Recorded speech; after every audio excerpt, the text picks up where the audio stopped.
All right. Well, want to welcome everybody to Talk with the Doc. Today, it's my pleasure to welcome Dr. Joe and Cindi Ferrini. Today, we are going to be talking on helping your marriage survive quarantine. And like I said, my guests today are Dr. Joe and Cindi Ferrini. I've had pleasure of knowing them for a couple years now. Amazing people, and just honored to have both of you with us today. Joe has practiced dentistry for 41 years, just recently retired, so congratulations. I don't think I've actually talked with you since you retired, so congrats there. I know it's an exciting time for you there on that. And both he and Cindi have they do a show called My Marriage Matters, and then have written an amazing book called Love Always, which I highly recommend everyone goes out and get. And it just was released back in November, somewhere in there. So just fabulous book that every single family with disability needs to read. And honestly, even those without disabilities, need to read that book. But a lot of great material in there with everything. But today we are, it's such an interesting time, and Joe and Cindi, thanks for joining us. But we've got such an interesting time right now, as we're pretty much the entire country is dealing with stay-at-home orders or shelter in place, or actually on full quarantine where they can't leave at all. And our families with disabilities, those who have kids, whether they're young kids or adult children, it's a whole new world. Already being a parent is extremely stressful, as you all know. You being parents as well. It's already 24/7, but all of a sudden now, we are doing so many extra things. We're school teacher, we're the principal, we're the janitor, we're the short order cook. We're trying to do everything else. And unfortunately, the thing that gets missed and falls off our plate, because we're just so worn out, is our marriage. So staying home, there's so many things that need to be done, and we're just too busy to even see what, or even notice what needs to be done. And that we starting to lack our freedom. Our kids and our family are there. What we knew for freedom is gone. I was talking to a mom the other day who said, she just can't wait to go get a pedicure done or get her hair done, because that was her escape. She doesn't even have that escape. So, those with children, adult children, or parents with special needs, they may not be able to understand or work through their frustrations. And that can really weigh on a marriage and our family relationships. So, we can't escape. We just can't. So what can we do where we're at right now? So let's first find out what some of the underlying and maybe even some of the unforeseen things that are affecting us right now. So Cindi, can you start us off from there? What are some of those things? Sure. Well, we thought it would be good, just like you said, to kind of look at the underlying things, because when we get a feel for what's the underlying factors, then we can get to the point where we say, oh, well, what can we do about it? And what ways can we as a couple begin to start to think a little bit outside the box, because we are in the box, so we have to think outside of this box. So what I want to start off with was just talking really quickly about, what are we all feeling? So I don't know if people want to just put in their chat some thoughts. I have some thoughts, but I'll give you just a moment to think about, what are you feeling right now? What are some of your if you could put a thought or a word to your feeling, what are they? And I would just say that these are the buzzwords of the day, right? I think if you're on Facebook, you're on Instagram, even on Twitter, you're going to hear some of these words. So I'll go ahead and start if anybody wants to join in. But the first word that I thought of was for sure stressful. Our son Joey is 38. So we're in a different place. If you have young children who have special needs, it's going to look a lot different probably than where we are right now. But there's still stress to it. And we can talk a little bit how Joey's handled some things too. But so stressful is one thing. Another one is frustrated. I know just the other day, I just felt frustrated because one little thing I tried to plan probably wasn't going to happen. It wound up happening, but it was just frustrating because I thought, there's nothing that we can plan on these days. Every day seems to be different, and we're inside the house with the same people, and it can be frustrating. Some people are talking about weight gain. The weight I gained already, I've already gained it. I can't blame it on COVID-19. I just can't do it. But another feeling that we all have is just being concerned, like really what's happening. You gave us when we spoke with you the other day, you gave us some really good things, at least for me, to think about the reasons why this is all happening. Because in my mind, I'm not a scientist, and I just think, is this really for real? And so thank you for helping me sort of formulate some of my thoughts on that. But also we can be somewhat feeling confused and even worried about not only, what is happening, but what is going to happen as a result. When we come out of this, that's going to be another whole set of thoughts. Another feeling that I came up with was just being anxious. I haven't felt really anxious, but that's not necessarily my personality. I do get anxious on occasion, but I haven't been anxious.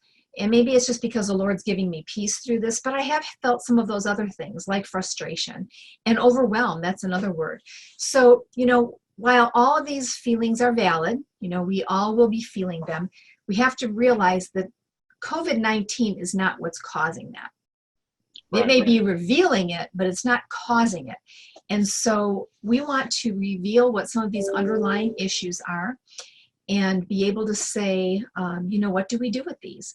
So I'd like maybe for Joe to go into the second step of this and be able to just say, why are we feeling some of these feelings? Yeah, absolutely. Cindi made a great, actually very profound statement there, that it's times like this that our faith is revealed.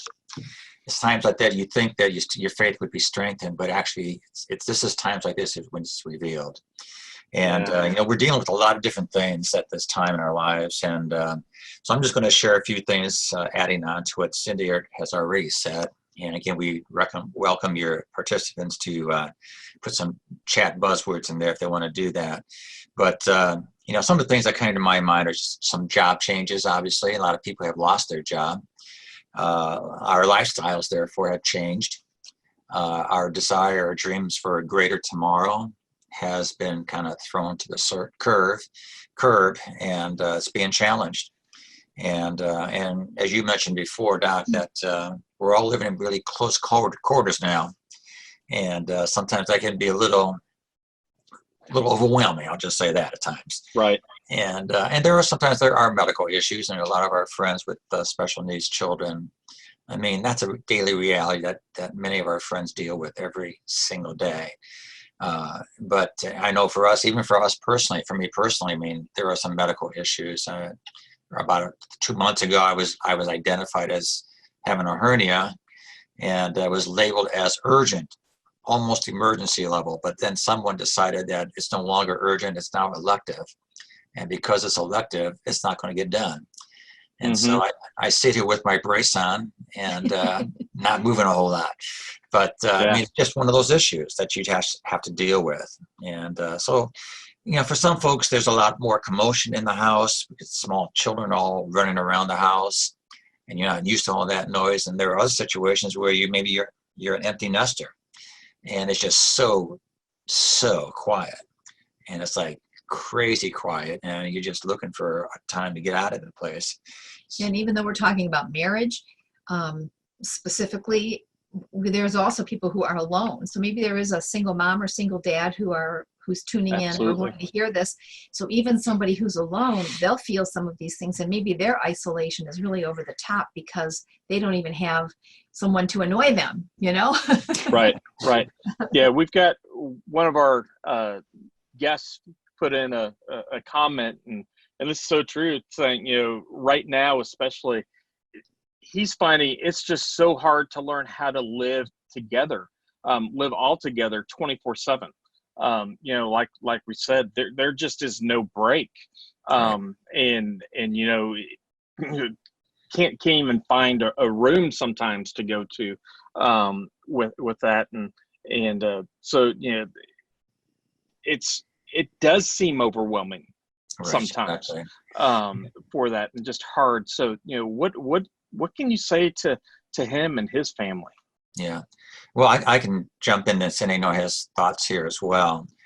As is the case for any parent with special needs children, there is a process by which you learn to adapt to a new normal in life. And so all of us are being, put on this fast track to have to change. And whatever that might look like in your life is going to be different. I know for me, I found that my old college chair, I still have it.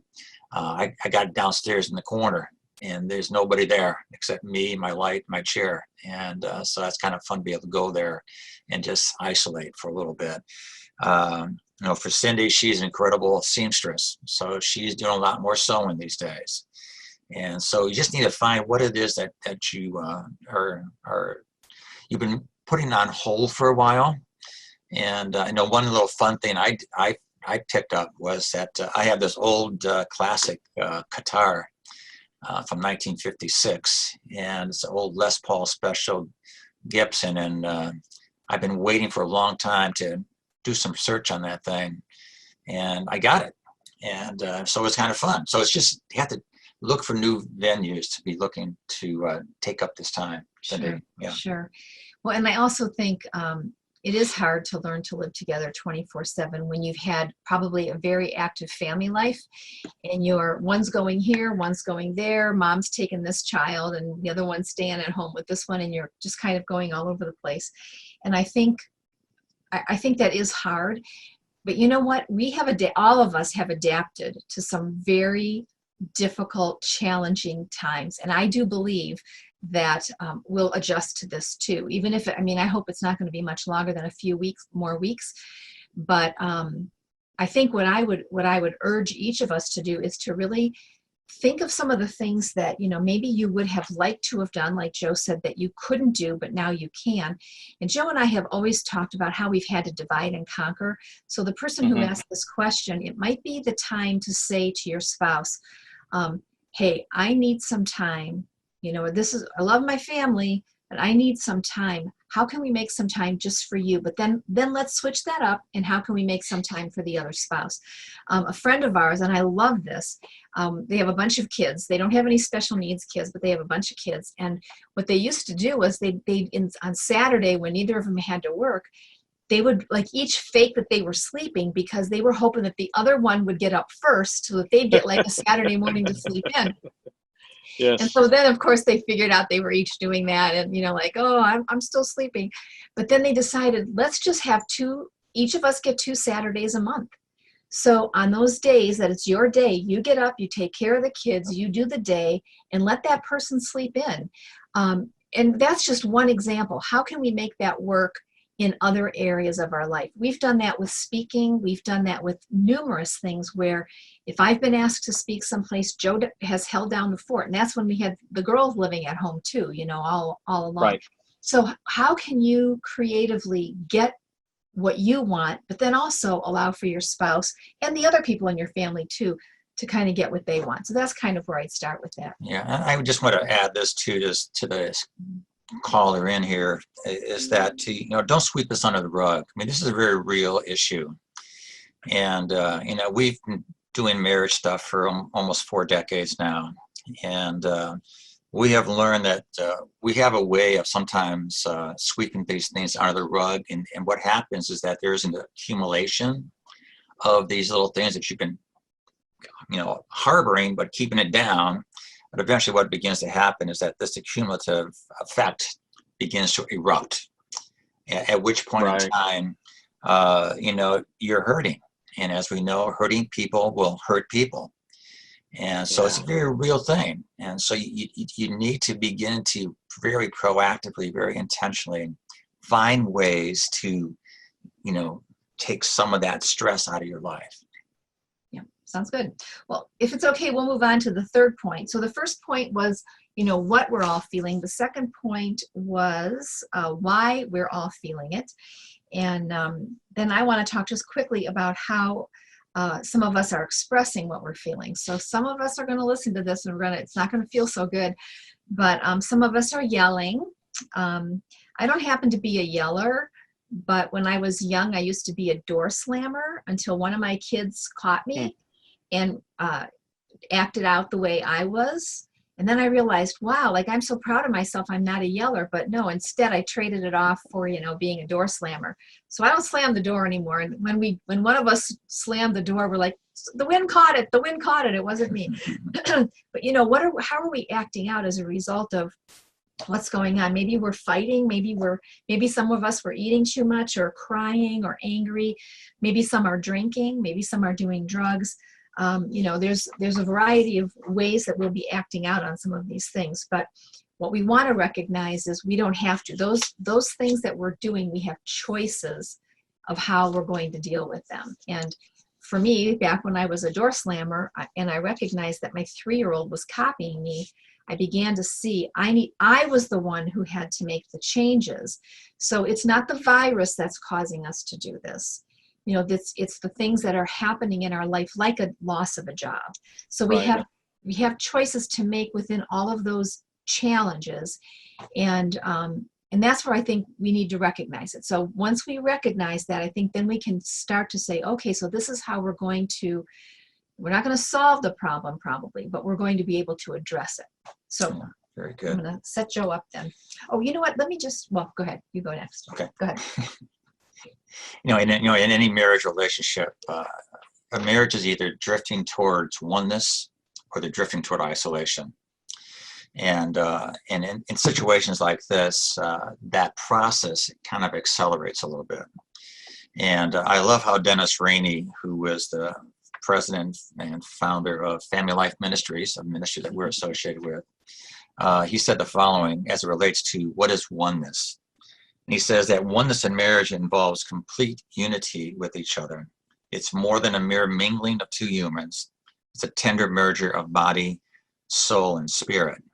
Now, I think that's a very good definition, and if we had time, we'd love to unpack that completely for you. But the reality is that all marriages are always changing. What this COVID-19 thing has done to us is has put an accelerator in that thing. Right. And we need to realize that we're not in a normal situation, but do understand that all marriages are changing. And what we'd like to do, and hopefully we'll do in the next few minutes, is just begin to identify those forces, those threats that would cause our marriage relationship to drift toward isolation rather than pursuing oneness. And the questions you need to be asking yourself is, do you want your marriage to survive, or do you want it to thrive? I mean, those are legitimate questions that you have to ask yourself. It's a big question. That's great. Yeah. Do you want to save your marriage, or do you want to strengthen it, or do you just want to tolerate it? Okay, those are choices that you make. There's nothing forcing you to choose one or the other. And so these times that we're now in are either going to bring to the surface some of those hidden things that were issues in our marriages that maybe we didn't see real clearly. But the reality is that they've been there, but now it's been opened up and exposed. And, it's interesting that when we were, when we found out our son with special needs was born, and then we started getting all these diagnoses about him: cerebral palsy, mentally challenged, epilepsy. When all these things were coming at us, it became difficult to begin to realize that, we have issues too. And that we need to face the reality of the challenges that we now have, and to deal with the issues that were always kind of latently in us. And that can be kind of humbling to realize that we all have these issues that we need to deal with, but also realize, and let's give us all a little break here, and to realize that we're in a very special season right now. And that's not a normal season of life, thankfully. It's a temporary season. And what we've learned over the years is to recognize that because of that, there are seasons in our life that we just can't avoid. Okay, and we're in one of those seasons right now. None of us can avoid the season that we are now in at this time. But I think about for us, you know, as being retired now, I mean, getting older, I can't avoid that one. You know, it's just, that's just a reality. We're all going to face that one. But over the course of our journey with our son Joey and his various illnesses that he's had over the years, that has just kind of multiplied the reality of where we are in our lives. And so we have to learn to get through those challenges in a healthy way, and to do that in such a way that our marriages will be strengthened along the way. So, Cindi, something else you want to share this? Just, I thought what I'd do is just, we talked about naming your feelings and you know, why you're feeling them. Why, you know, is it because of the job loss? Is it because you're with everybody at the house all the time? Because you've lost your freedom? You know, name why you are having those feelings. And then I think then we can better express them too. But one of the things that I thought was important was, and I'm going to refer to the book here, a couple of points. I think it's really important to have family meetings, and probably more now than just in general normal life. We used to have family meetings, and in part they were to keep everybody on the same page, kind of what are we doing, where are we going. Along in those family meetings, we used to do physical therapy things, like when Joey was learning how to, you know, move his tongue around his mouth. We'd all do it together, you know, we'd laugh and kind of not make fun of it, but make it fun. And so that's one of the things that I think, you know, we kind of miss out when we send everybody to their own places, but to gather everybody around, and don't make it an hour long, make it a 15-minute meeting, and just ask everybody, how are you doing? I think because we did that, and when we did it, we didn't do it with this in mind. But I think when we did it, what we did was we opened up our family to really being able to express themselves, and to express themselves at times when they would have to call us on things or address something that they were feeling, whether they were frustrated or overwhelmed, that they could come to us and even be able to say, you know, you're the cause of my overwhelm.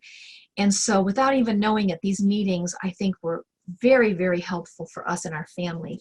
And then in these meeting times, and even when we're talking to each other, or for that matter, at work, at ministry, this is a great chart.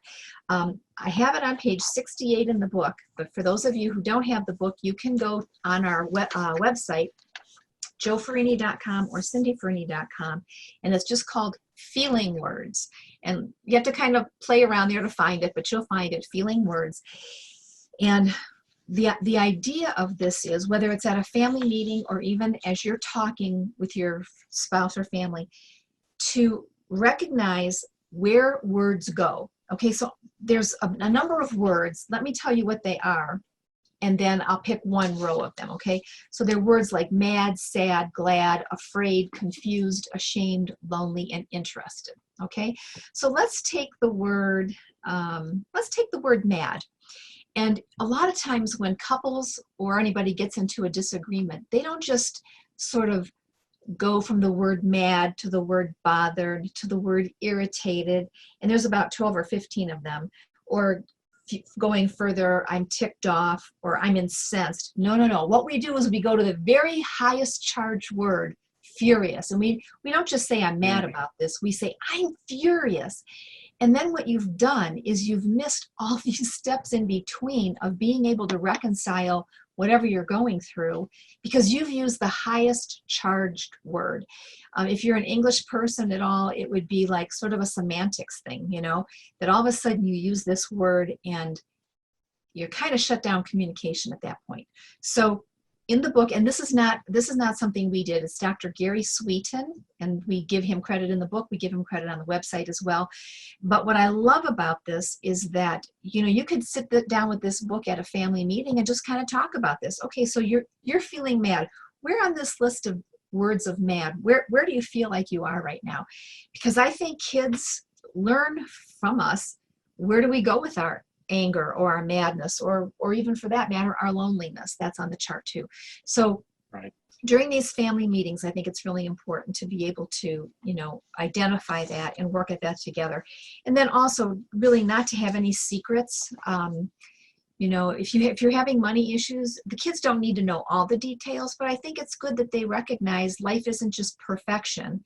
So just to say, you know, we don't have work right now, so we're going to have to be a little bit more careful. Maybe we aren't going to be able to have some of the extras that we normally get to have.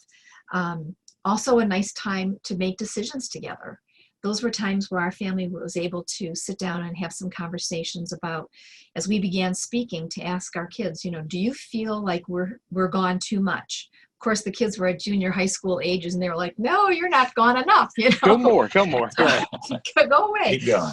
But it was a great time to make decisions together and kind of hash things out that weren't always real easy.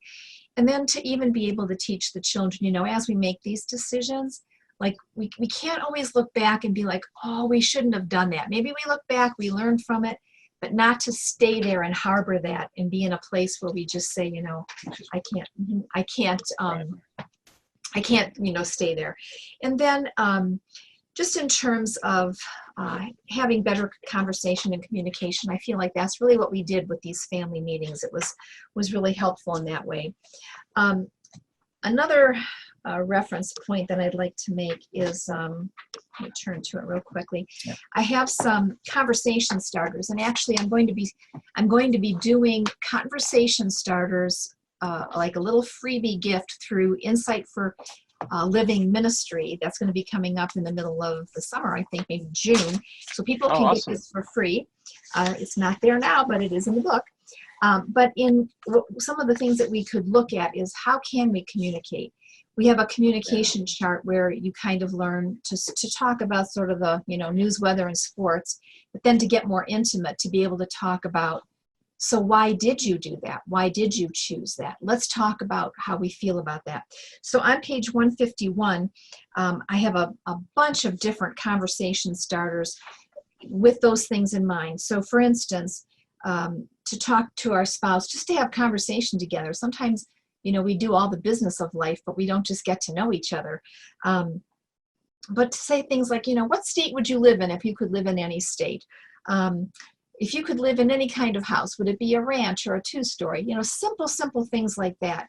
And then moving up to questions that would be a little bit more in depth, like, I'm afraid of this. Or someday I'd like to, you know, what's a dream that you have? And then taking it a step further, I love you because, and then to say it, or one thing I'd change in my marriage is this. So we go a little bit deeper, and maybe some marriages are not at a place where they really are intimate with each other in terms of their conversation. Something that I have in our speaking, I have really urged people to do, and that is to have a tagline for your marriage. And, you know, just like a branding, if you will. And maybe it would just be like, our marriage will go the distance, or our marriage, in it to win it. Just something, 6 words maybe. That would be a fun conversation to have, and to say, you know, okay, this is a good time to have, you know, what do we want to say for our marriage in this really testy time, you know, right now. Of this virus and being stuck at home. So that's just a couple of things. I think having a really good discipline is important. You know, especially now because everybody's home. Maybe this is the time to teach your children some chores, teach them how to complete things that they started. It takes time, but I think we can make it fun. Just recently, Joe had a birthday, and one of the things that we did was we couldn't really go anywhere, but in where we live in Cleveland, there's a Metro Park system, and it's called the Emerald Necklace. And we just decided, you know, why don't we just, the 3 of us, just go for a drive? You could get out, you could go to the park and everything, but you had to keep your distance. But we were just like, let's think of some different things that would just be unique, that we could do, that's planning ahead, having a little bit of fun. Keeping routines, keeping some lists that help us to know what things can we do today, and yet thinking outside of the box. What can we do to get out of here, but that we're still following the rules that have been given to us? So those are just a couple of things that have come to my mind. Yeah, I mean, Cindi has a book full of these types of things, and it's always kind of fun. Those so are good. It is really good. And, you know, the thing for all of us, and especially for the guys, is that we need to be sometimes just reminded we're on this journey together. And it's not the responsibilities of the wife to step up and do these things. And one encouragement I have for both the husband and the wife is to recognize the importance of being a good student of your spouse. You know, what are those things that really, you know, causes your spouse to really enjoy life, and what can you do to help make that something that you can try to provide for that person on a regular basis? So what makes them ticks rather than what ticks them off is an important question that we as spouses need to be you know, engaging with as a husband and wife. And so, I mean, you know, pursue each other every day is one other thing that we need to be doing. You know, ask yourself, is there anything that I can do for you today? I mean, I think that's pretty much a question I ask Cindi every day. You know, being retired now, I mean, I'm so used to, as you know, I'm used to a schedule full of patients, right? And now that doesn't exist. And so I need to create this new world order for my life.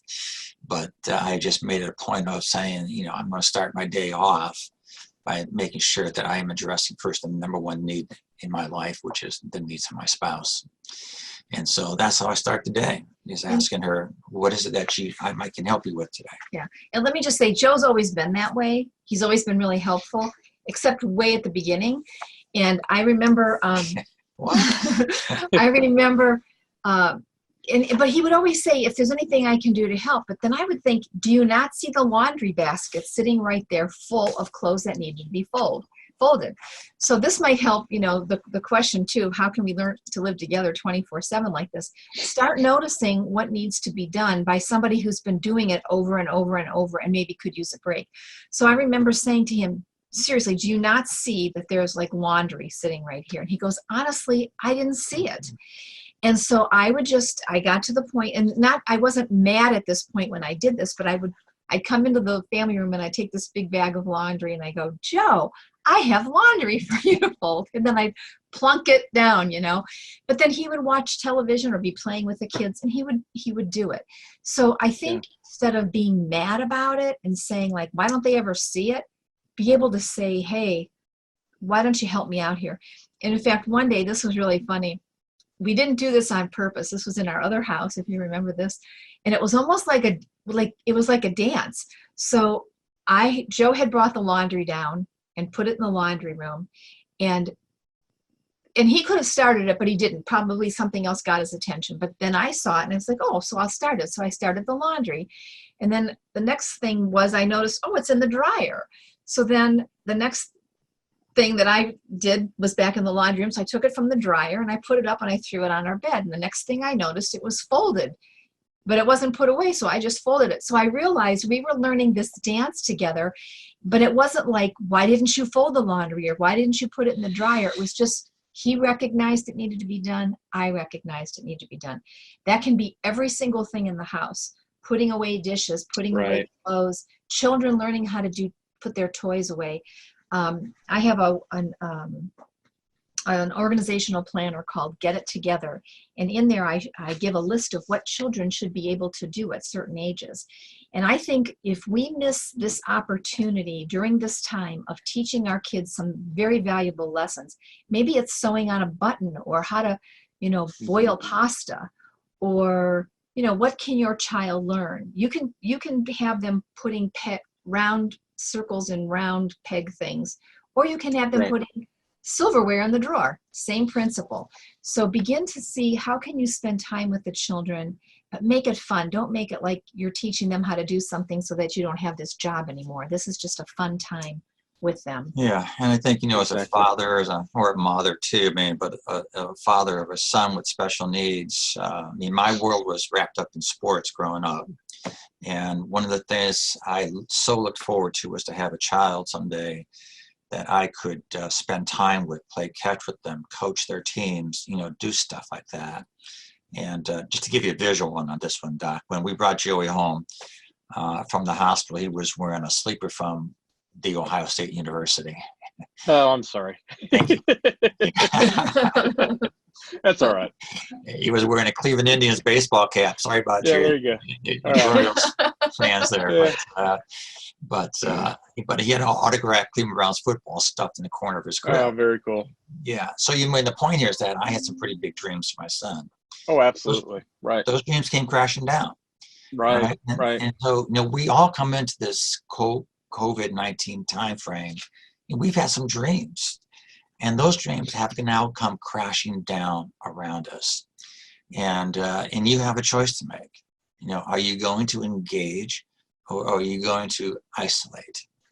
And Right. I think one of the things that, for me and Joey, for example, what I had to realize was that one of us had to change our worldview on things. And Joey was not going to change, right?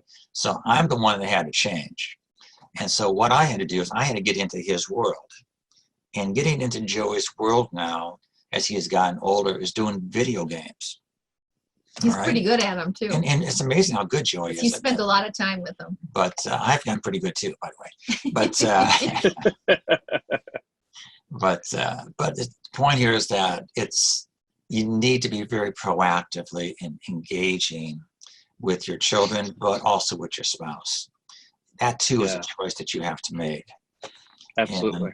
And I think for me personally, I mean, I have make no apologies for this, is that for me, one of the things that kind of always resonates with me in marriage, when speaking to other people about marriage, is to realize that when we enter into marriage, we enter into a covenant relationship, right?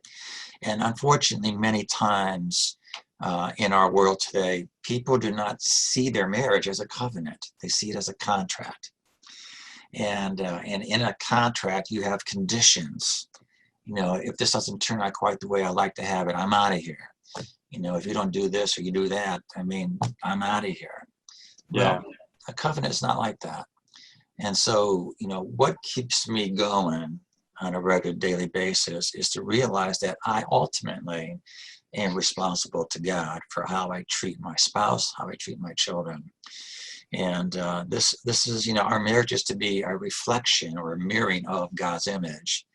And, when God demonstrated his love towards us, and that while we were yet sinners, Christ died for us. As we see, as we come upon Easter Sunday here, this is a good time to reflect upon the fact that his love for us is a covenant love. It doesn't end. And and so and likewise in our marriage relationship, we're to be mirroring God's image in our relationship.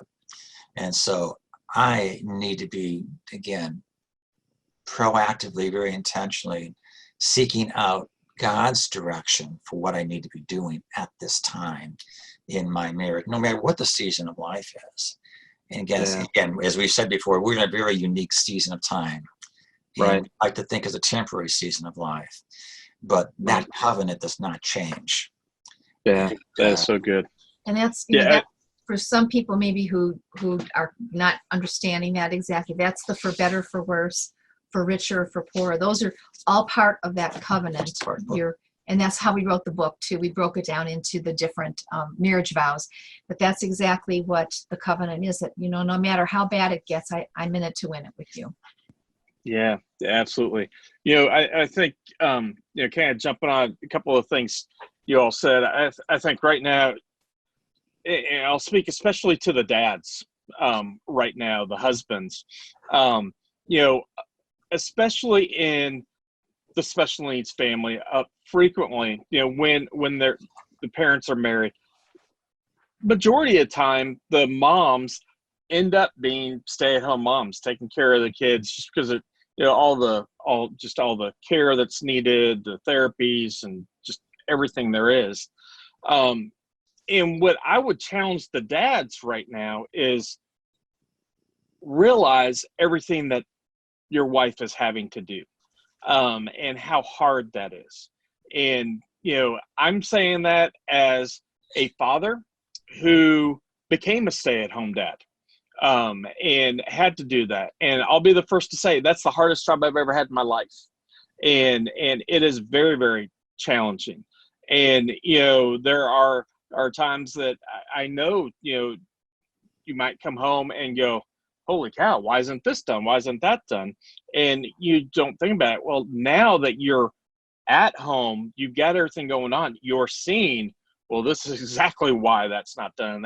So one, hopefully you can end up developing more compassion and understanding with that moving forward, and seeing how you can help with that. Exactly like you said, again, a marriage is a partnership, and I never say it's 50-50, because it's not. A marriage is 100-100.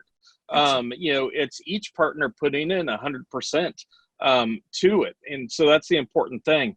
One thing I'd like to just go ahead and shift now, especially, let's talk through maybe some things that we can help our families with. They're in the middle of staying at home.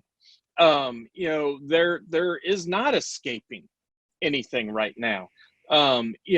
What are ways that they can, pour into their marriage right there, spend time with one another. I think, Cindi, when I was talking with you earlier in the week, one of the things that I've suggested to some families, is, we really need to think out of the box and do things a little bit differently. And you know what? It may be, you can't really have date night. There may not be respite nights going on right now, but you can make your own date night. And that might mean, okay, husbands, okay, wives, let's get out of the sweatpants.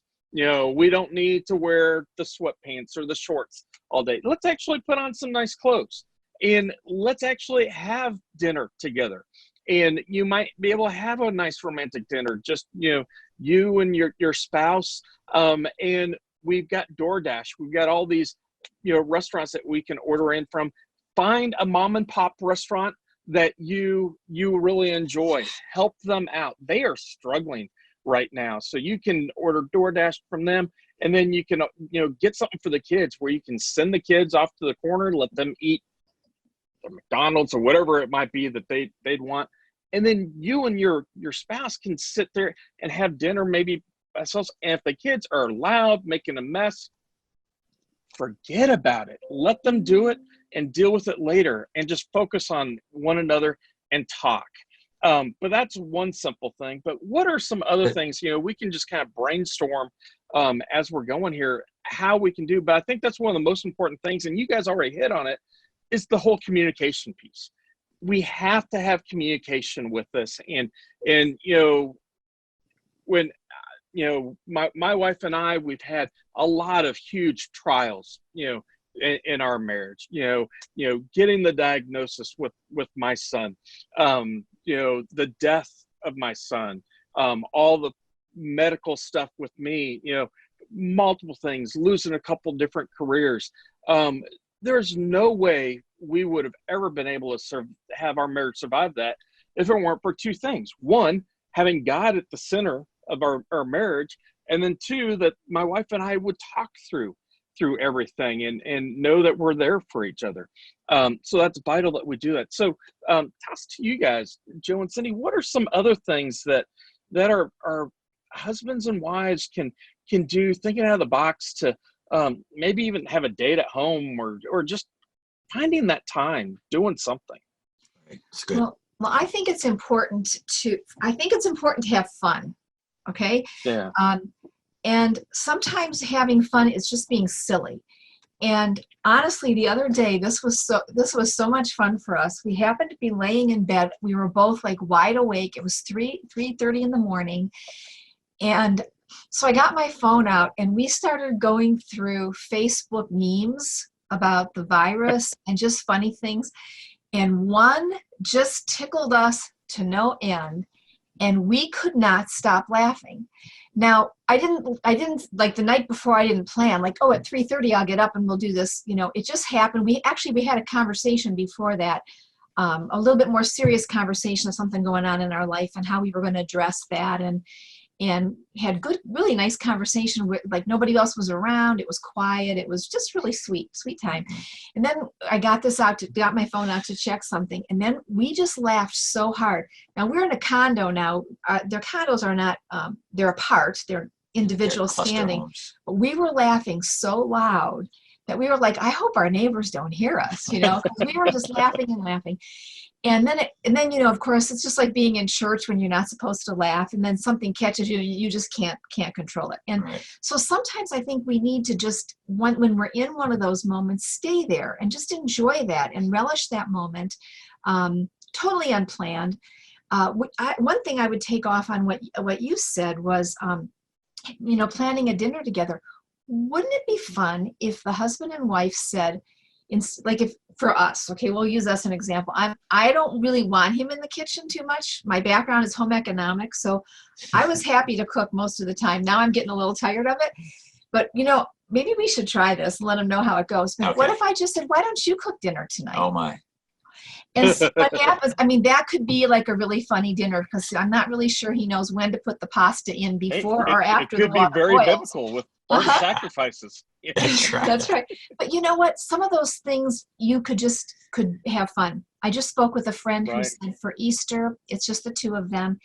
And she said, even though it's going to be different than what we would normally do, we're going to dress up.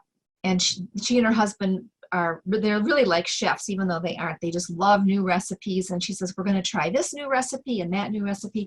Why not do some things like that? Work in the kitchen together, but don't make it that it has to be like perfection. Just make it fun.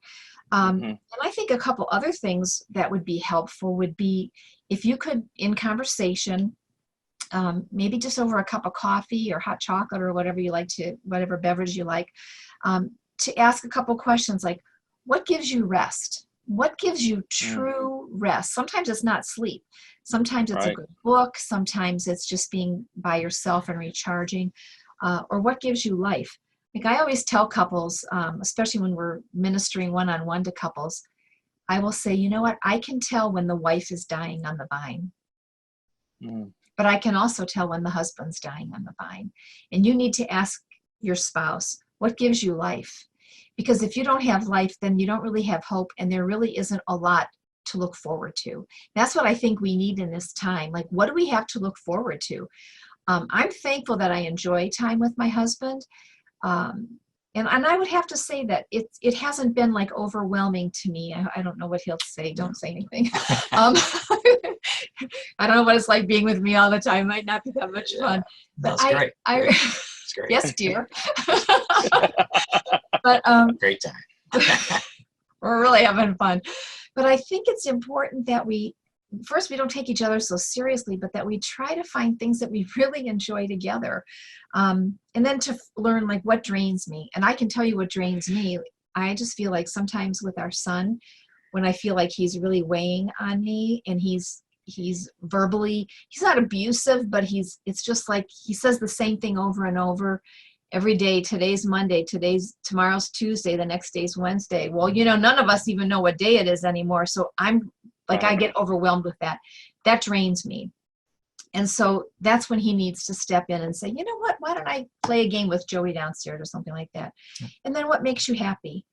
I enjoy sewing. So if I get some time in my sewing room without having to stop every 3 minutes to address something, that makes me happy. So that's how we divide and conquer. And I just feel like, you know, there's sometimes, maybe not right now, but when we get through this, I think then we have to go and look outside the church or outside of our home to the church, to where we can, if we haven't already, developed some relationships, maybe not just church, maybe family, maybe some friends. Maybe we could do this on another webinar sometime, where we just really talk about the different levels that we talk about in terms of allowing people in to help, maybe not just into our home, but into our life. Oh, that's so good. And that's, you know, it's a hard thing for a lot of us to say, welcome in. We have some friends that have 2 special needs daughters, 100% care, and they have a staff of 8 people. So they are never alone in their house. But they do have one couple, precious couple, who have for 15 years has come every Wednesday night. I think it used to be Thursday, but now it's Wednesday. They come once a week for this couple to get out. And this couple says, our marriage is really strengthened because of this one couple. This couple, I don't even know who they are. They don't want to be identified. They just want to quietly serve them in this way. And yet, it's kind of hard sometimes to let go in that way. So maybe we could address that another time. But for this season that we're in, look for things that are fun. Find things to laugh at. Sometimes I think a good laugh is just as good as a good cry. And I'd really rather be laughing if I could than crying. Although sometimes that release is good too. You need to do that as well. I think you said earlier, Doc, that I think we need to be careful that we just try to look good for each other as well. I think that's another. Quit wearing the workout uniform every day. Wait a minute. We have three piles. The walk, if we want to go for a walk, the house, and then like 1 or 2 shirts for these kind of interviews. I mean, just to show you how it's getting around our house. I mean, Cindi the other day, she got completely dressed up. She put makeup on. She was really looking good. I almost had to put a name tag on her to see. Who are you? Who are you? Who is this person in my bathroom here? But I think that's good to be able to do that. It's kind of fun and needed. Yeah, right. Good laughs are fun. Right, it is. And I think we've been saying it over and over. The most important thing that we need to remind everyone right now is this whole thing with COVID-19. It's temporary. That's right. This will be just for a time. Things will eventually get back to normal or a new normal. I know a lot of people are out of jobs. They don't know what their future holds. But here's the one thing I do know. God's in control. He's got it all planned out. And we just have to trust him with that. In the meantime, we just need to do the best that we can, taking care of one another, loving one another through it, having a lot of grace for one another. That's huge with it. Having grace for our kids. I've talked with a lot of people who, they constantly are telling me, oh my gosh, I've got a whole new appreciation for teachers. I knew they weren't paid enough, but they really aren't paid enough now. Just trying to do it. And it's all so true. But there's, so many things we got to remember, this is just for a time. And our marriage, though, it's supposed to last for as long as we're here on earth. Right. And we need to put in the time. We need to, put in the safeguards. We need to help nurture it. We need to help it survive. And we can't allow, unexpected things in life, whether it be COVID-19, whether it be a loss of a job, loss of a parent, loss of a child, just whatever trial is going to come. There will always be trials in our life. No matter what happens, they will always come. But we need to know that we can always have each other's back and that we'll be there for one another, and know that God's right there through it. And it truly is, scripture says it, and it's the truth. But, when God is the center of your marriage, and it's that rope that's made of 3 ropes, it's so much stronger. And when you can have God at the center of that, it is so much better. But hopefully today, first off, thank you so much for spending time, with us today. We're coming up on our hour here. Want to respect your time. But thank you so much. Gave us a lot of good information, with that. And I want to remind everyone again about your book. Thank you. You can find it on Amazon. I know, and do you have it on your website? Yes. As well, it might come faster from our website too, just because we haven't started especially it. Today's. Yes, but you can go either place, but actually CindiFerrini.com, CINDI Ferrini. But if you look up Love Always and then you look up our name, you can find us. And I would just also add that, if anybody had questions or comments that they didn't put here, if they would email us through that website, we would be happy to get back with them. If there's something urgent, we can always set up a phone call. And we're not counselors, but if we can encourage, we would love to be able to do that. Yeah. Absolutely. Yeah, well, that's awesome. And then, just want to remind people of a couple other things. First off, for SOAR, we exist here to help families and empower families with disabilities to be able to soar in their local and faith communities. We are now answering the 3 main questions that every family with disability has. First question is, will my child be able to provide for themselves? Second question is, who's going to take care of my child once I'm gone? And then the third question is, who's going to take care of me as a parent? And SOAR, those are the 3 questions that kept me up at night. And my wife, I'm sure they're questions that, Joe and Cindy, you guys have struggled with. And every family I know struggles with those. And SOAR is answering all 3 of those questions with our current and future programming. If you'd like to help support us and help, support these webinars, the Talk with the Doc, we'd love that. You can go to soarspecialneeds.com/donate. Next week, I'm excited to have another great webinar. It's my honor to be hosting Dr. Virginia Isbell, and she is going to be sharing, we're going to be talking about how to find joy in the parenting journey. And that, I think, I'm very excited about that, but especially right now, again, just as we talked today about, trying to find that joy and rekindle that joy in our marriage. It's challenging right now with our kids and just everything going on. And the last thing we want is just to have them be watching Netflix and TV all day. So how can we find joy in parenting them and helping them through this whole crisis? And then in 2 weeks, we are going to have that talk will be disability ministry. What will summer be? As we are coming through Easter weekend here, and exciting time, disability ministries have been pushing so hard to get to that.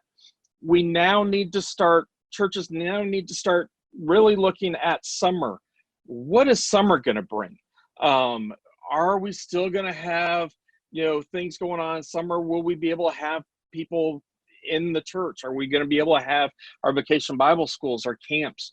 It's too early yet to call on that, and we just don't know, but we need to start thinking through that. So I'm going to have a panel of about 5 or 6 disability leaders from across the country, and we're going to start brainstorming some of the opportunities and different things for you with that. So if anyone's got anything they need, you can always reach out to us at the website, soarspecialneeds.com.